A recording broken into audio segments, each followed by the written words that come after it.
嗨，大家好，我是爱做美食的于姐，今天给大家分享一个冰红茶的做法。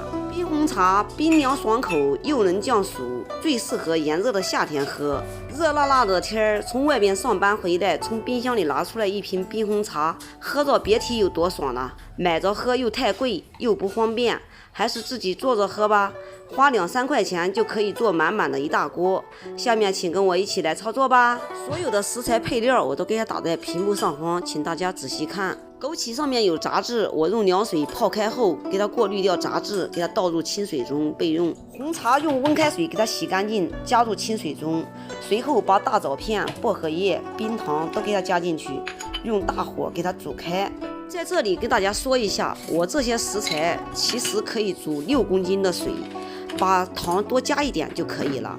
今天我没有瓶子，我就煮了2公斤的水，因为我就才2个瓶子。把所有的食材倒进锅里，喜欢喝酸一点的，里面还可以加点梅子一起煮。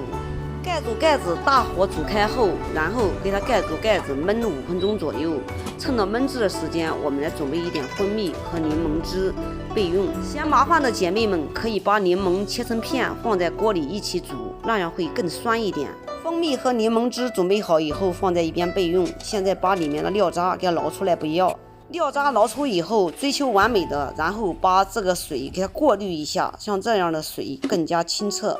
过滤好的水放在一边，这个蜂蜜还有这个柠檬汁，等一会儿等它凉了以后，我们再把这2个都给它加进去。现在我们这个红茶已经冷凉了，下面有沉淀的，我们先把它过滤到锅里，把下面沉淀的倒掉不要。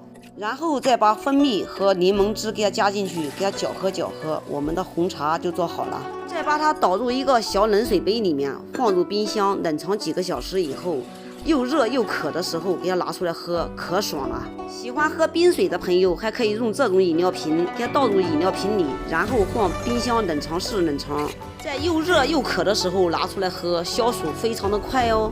好了，今天的视频就给大家分享到这里吧，我是于姐。如果你喜欢我的视频，请不要忘记关注我哟。感谢您的观看，我们下期再见啦。